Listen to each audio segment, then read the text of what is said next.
Welcome to the Fast Five by Fear and Greed. I'm Michael Thompson, and good morning, Sean Aylmer. Good morning, Michael. Sean, today in just 5 minutes, we want to find out what's in store for property prices. 2022 obviously saw interest rates shoot up and house prices come right off the boil. Yes, 2022 is very different to 2021. I think that's fair to say. Back then, the market was booming. Not so sure now. What's going to happen this year, 2023? Eliza Owen is head of research at CoreLogic. Eliza, just how much did the market pull back last year? And more importantly, Eliza, what's going to happen this year? Over 2022, we saw this kind of peak to trough decline in national home values of around 8%. There was a lot of variation in this, with your more expensive markets like Sydney and Melbourne seeing steeper declines. Areas like Perth, Darwin and Adelaide saw peak to trough declines of 1% or less.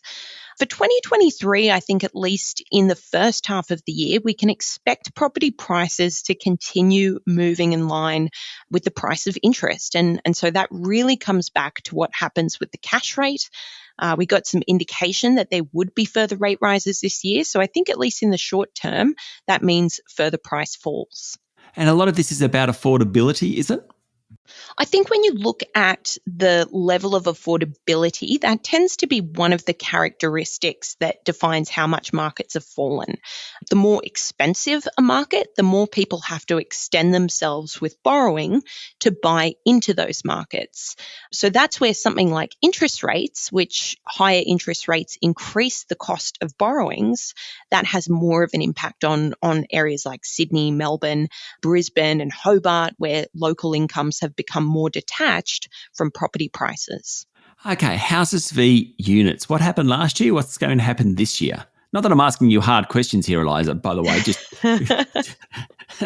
Well, look, I mean, I just go by some of the historic growth patterns, right? And historically, we've seen houses generally tend to have higher highs during the cycle, so they'll have higher cyclical peaks. But then when it comes to the downswing, they also tend to have deeper declines. We saw that last year with house prices falling peak to trough about 6% by the end of the year, compared to just a 4% drop in the unit space. So I think when we see the cycle going forward, we're looking at probably a softer landing in units. And again, that comes back to affordability, because units are typically a more affordable market to get into as well. Okay, what about regional areas? And I suppose it's a very mixed picture because some regional areas aren't so cheap. Yeah, so regional Australia as a whole has seen declines of around 6% over 2022. But as you say, there's been a lot of variation. Your areas that are sub $500,000 haven't seen very large declines at all. In fact, some of them were still up in value over 2022, for example, in parts of regional South Australia. Your big regional centres like the Gold Coast, Sunshine Coast, Illawarra, even Ballarat and Bendigo have seen a lot more volatility introduced into their cycles. So big upswings, some of them 40% or more, and then double-digit declines that we're looking at now. So again, I think a bit of a continuation in those major regional centres that will probably bottom out once we see a peak in the cash rate.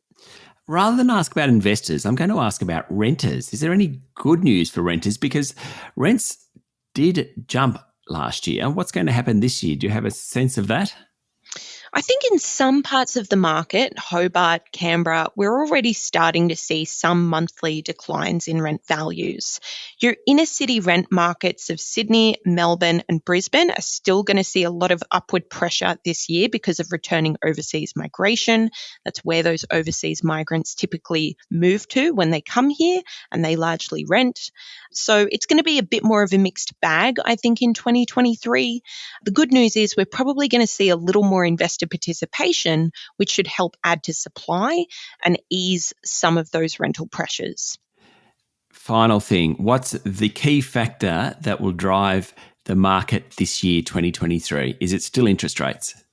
I think in the short term, yes, it is still going to be interest rates. But one of the big things that we're looking out for is the return of overseas migration and how that flows through to increased rental demand and down the line, further housing demand as well.